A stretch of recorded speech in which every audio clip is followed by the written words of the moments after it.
இந்த மாணிக்க அங்கிள் ஏமா இப்படி பண்ணிட்டு இருக்காரு? ஏன் அவரை சமாளிக்கிறதுக்குள்ள போதும் ஆயிடுச்சுமா. என்னடா என்ன ஆச்சு? மா, அப்பா மாறு வேஷத்துல வந்திருக்காரு நமக்கு தெரியும். அவர் வேற யாரையும் பாத்துறக்கூடாதுன்னு நானே பதட்டத்துல இருக்கேன். அந்த மாணிக்க அங்கிள் சந்துரு ஸ்வேதாவையும் கூப்பிட்டு அப்பா கிட்ட இன்ட்ரோடியூஸ் பண்ணி வைக்கிறாருமா. சரி விடு, நம்ம அவஸ்தை அவருக்கு தெரியாதுல்ல. உண்மையிலேயே பெரிய அவஸ்தைதாமா. சந்துருவையும் ஸ்வேதாவையும் ஒரு வழி பண்ணிட்டாரு. டேய், உங்க அப்பா கோவப்பட்டானடா? அது சரி, அவர் எப்படி கோவப்படுவாரு? அவர்தான் இப்ப கும்பகோணம் ராதாகிருஷ்ணன் ஆச்சே. சும்மா இருடா. சரி, ஒரு வழியா ஆசீர்வாதம் கொடுத்தார்ல, அது வரைக்கும் சந்தோஷப்பட்டுக்கோ. மா, மாணிக்க அங்கிளும் நம்ம தாத்தாவும் எல்லா குடும்ப பிரச்சனையும் அவர்கிட்ட சொல்லிட்டாங்க போல இருக்கு. அவரும் அப்பாவை மீறி இப்படி வந்திருக்கியே, நீ பண்ணது எதுவும் தப்பு இல்லையான்னு கேட்டாரு. ஆனா சந்துரு அதுக்கு ஒரு பதில் சொன்னா பாருங்க, நானே அசந்துட்டேமா. என்னடா சொன்னா? அது அப்பா பேச்ச மீறி போனதுக்கு கோவப்படுவாரு. ஆனா அண்ணனுங்களுக்காக அண்ணா அண்ணி மேல பாசத்துக்காகன்னு சொல்லி புரிய வச்சுட்டா எங்க அப்பா அமைதியாயிருவாருன்னு சொல்லிட்டான். அப்பா அப்படியே மெல்ட் ஆயிட்டாருமா. பரவாயில்ல, நல்ல சமத்தாதான் பதில் கொடுத்திருக்கான். ஈஸியெல்லாம் அவன் மாட்டிக்க மாட்டான், கவலைப்படாத. சந்துரு சமத்தா பேசி என்னமா பண்றது? கடைசியா என்ன நடந்துச்சு தெரியுமா? நீனும் உன்னோட ஒய்ஃப் மட்டும் தான் இங்க வந்திருக்கீங்களா, இல்ல உங்க ஃபேமிலில இருந்து வேற யாராவது வந்திருக்கீங்களான்னு அப்பா கேட்டாரு. பட்டார்னு நம்ம மாணிக்க அங்கிள் இருக்காருல, சந்துரு இருக்கான்ல, அவங்களோட அம்மா பொன்னி வந்திருக்காங்க. ஐயோ நானா? ஆமா, அவங்களோட அத்தை விசாலம். ஐயோ அப்பா, ஐயோ அப்படிலாம் சொல்ல போனாரு. நான் தான் வேகமா பேச்ச நிப்பாட்டி ஸ்வேதாவும் சந்துரும் ஏசி ரூம் போகணும்னு நான் தான் பேச்ச மாத்திட்டேன். இப்பதான்டா எனக்கு போன உசிரே திரும்ப வந்துச்சு. ஆமா கண்டிப்பா. இப்ப சந்துரும் ஸ்வேதாவும் அப்பா பக்கத்துல தான் உட்கார்ந்து இருக்காங்க. இன்னும் என்ன பிரச்சனை எல்லாம் வரப்போதோ தெரியலமா. இப்பதான்டா போன உசிரே வந்துச்சு. ஆமா பொன்னி, சீர் செய்யறதுக்கு அதுக்கு இதுக்குன்னு மேடை ஏறணுமே. எப்படி அப்ப ராஜாராமுக்கு தெரியதானே செய்யும். நாமளும் அவன மாதிரி என்ன மாறுவேஷமா போட்டுக்க முடியும்? ஐயோ ஆமாம்மா, அது எப்படி சமாளிக்கிறது? சூர்யா, அவர் எதுக்கு இன்னைக்கு மாறு வேஷம் போட்டு வந்திருக்காரு? ஓ மேல இருக்கிற பாசத்துக்கும் பவித்ரா மேல இருக்கிற பாசத்துக்கும் தானே. அதே பாசத்துக்காக தானே நாங்க எல்லாரும் இங்க வந்திருக்கோம். நாங்க அப்பாக்கு தெரியாம வந்த மாதிரியே இருக்கட்டும், அவரு மாறு வேஷத்துல வந்தது எங்களுக்கு தெரியாத மாதிரியே இருக்கட்டும். இப்படியே முடிய போறது இல்ல. அப்படியே ஏதாவது நடந்தாலும் சமாளிச்சுக்கலாம், பாத்துக்கலாம். சின்ன தம்பி, சின்ன தம்பி,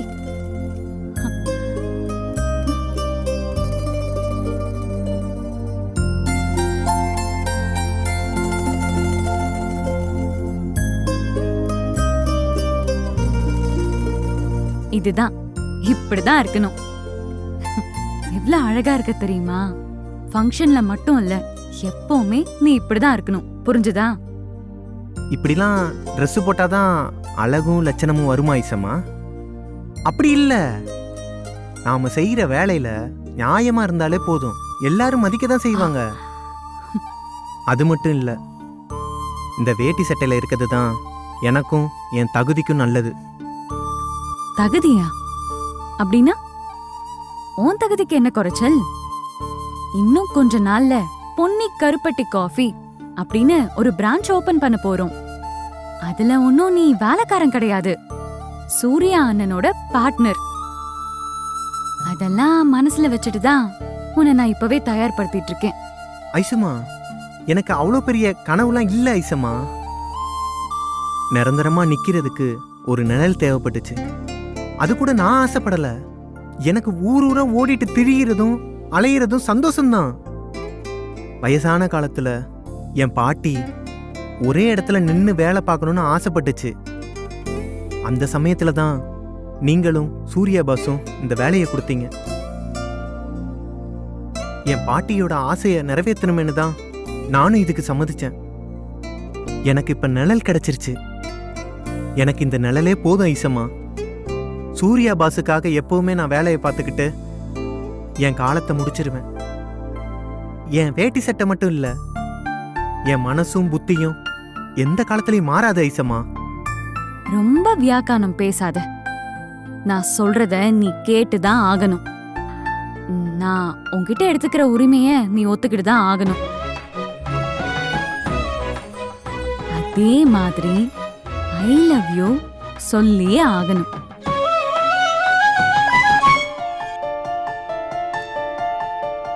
ஐசம்மா, நீங்க சொன்னதுல என்ன வேணாலும் நடந்துடலாம். ஆனா நான் செத்தாலும் நீங்க கடைசியா சொன்ன அந்த விஷயம் மட்டும் நடக்கவே நடக்காதுமா. இப்படி அடம் பிடிக்க எனக்குள்ள இருக்கிற காதல் இன்னும் தீவிரமா மாறுது. காதலுக்கு முன்னாடி விசுவாசமாவது மண்ணாவது. போங்க ஐசம்மா, உங்களுக்கு புத்தி கெட்டு போச்சு, பைத்தியம் பிடிச்சு போச்சு. இனிமேல் நான் உங்ககிட்ட எப்பயுமே பேச மாட்டேன். நீங்களே என் கூட பேசாதீங்க.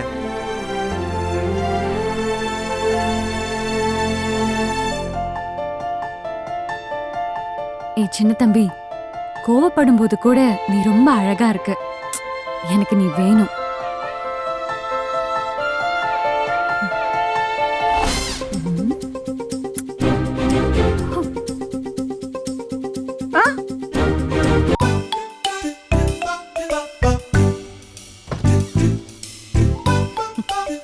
ஐசு ஐசு ஐசு செல்லம், என்ன பண்ணிக்கிட்டு இருக்க? ஆண்டி, ஆ, இதுக்கு பேரு ஃப்ளையிங் கிஸ். உங்களுக்கு தெரியாதா? என்னது அது? Flying kiss. நீங்க யாருக்குமே ஃப்ளையிங் கிஸ் கொடுத்தது இல்லையா? Flying kiss. ஓ, எனக்கு தெரியும் ஐசு. ஆனா நீங்க அத யாருக்கு கொடுத்தீங்க? ஆ, ஆ, அது அதான் யாரு சொல்லுங்க. ஆ, ஆ, ஆ, அதோ அங்க குழந்தைங்க இருக்காங்கல்ல, எங்கம்மா? அதோ அந்த குழந்தைங்களுக்கு தான் கொடுத்தேன்.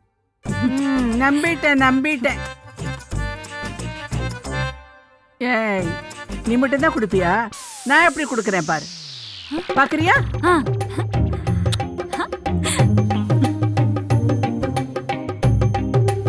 இதேதான் ஆண்டி, இதேதான். பின்னிட்டீங்க.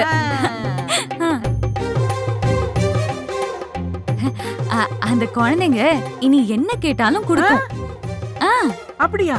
ஆமா.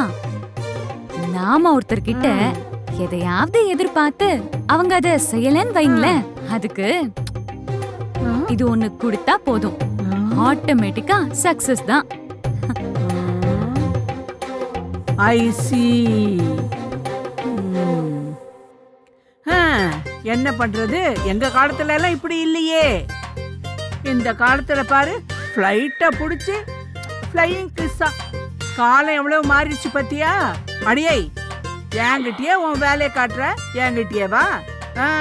நான் உன்னை விட பெரிய ஆளுடி. பாரு எப்படி கண்டுபிடிக்கிறேன் எல்லா விஷயத்தையும் பாரு.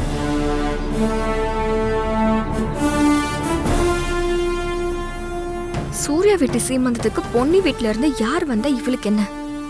இவ எதுக்கு குட்டி போட்ட பூனை மாதிரி நடந்துகிட்டே இருக்கா?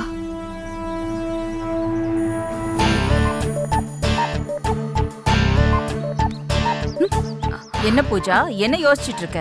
இல்ல ஒன்னும் யோசிக்கல மேடம், சும்மாதான்.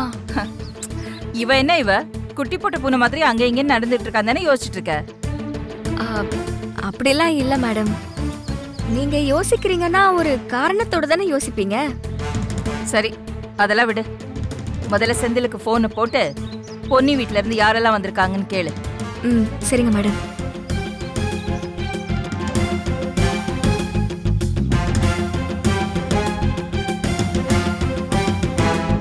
செந்தில், போன் பண்ண சொன்னா போன் பண்ண மாட்டியா? பொன்னி வீட்ல இருந்து பவித்ரா சீமந்தத்துக்கு யார் வந்திருக்காங்கன்னு கேட்டல.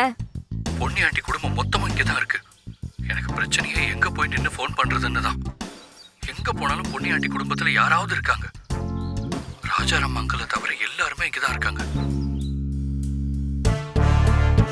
ஓ அப்படியா? சரி போனை வை. மேடம், நீங்க சொன்னதுதான் கரெக்ட் மேடம். பொன்னி குடும்பத்துல இருந்து ராஜாராம தவிர எல்லாருமே வந்திருக்காங்க. நான் சொல்லல, பொன்னி வராம இருக்க மாட்டா.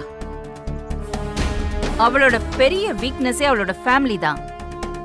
ஃபேமிலியில யாரையும் விட்டுட்டு அவளால இருக்க முடியாது. யாருக்கு ஒண்ணுனாலும் அப்படியே துடிச்சு போயிடுவா. அதனாலதான் இனி என்ன பண்ணாலும் அவ ஃபேமிலியை வச்சுதான் பண்ணணும்னு நான் முடிவு பண்ணிட்டேன்.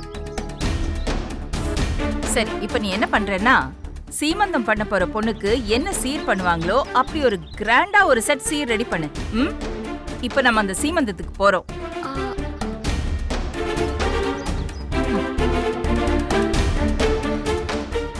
வெளிச்சாமி, குடும்பமே கூடியிருக்கீங்களா?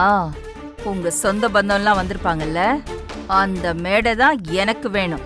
அந்த மேடையில உன்னை ஏத்தி மாயாவும் என் மகதான்னு உன்னை சொல்ல வைக்கல. பொண்ணு வீட்டு விசேஷத்துக்கு போறதுன்னு முடிவு பண்றது ஓகே, ஆனா எதுக்கு சீரு கொண்டு போகணும்? உறவு இருக்கிறவங்க தானே சீரு கொண்டு போவாங்க. இவ என்ன உறவு அடிப்படையில சீரு கொண்டு போறா?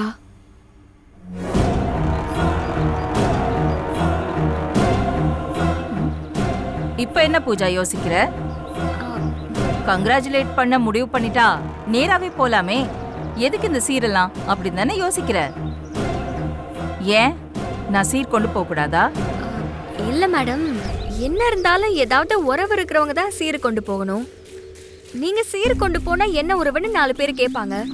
பொன்னி கேட்காட்டாலும் பொன்னியோட சொந்த பந்தம், பவித்ராவோட சொந்த பந்தம் அவங்கெல்லாம் கேட்பாங்களா மேடம்? அப்படி என்ன உறவுன்னு கேட்டா நீங்க என்ன மேடம் சொல்லுவீங்க?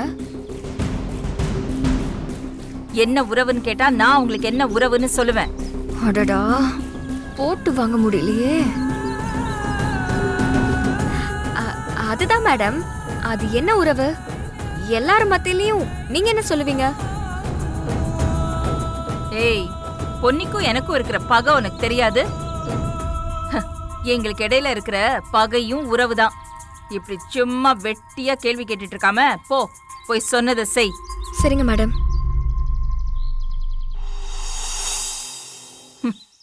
இவளெல்லாம் அப்பப்போ மண்டையில தட்டிக்கிட்டே இருக்கணும், இல்லைன்னா மூக்கு நுழைச்சிக்கிட்டே இருப்பான். சீர் செய்ய போறோம், பில்டப்பா போய் இறங்குவோம். பார்க்கலாம் என்ன பண்றாங்கன்னு.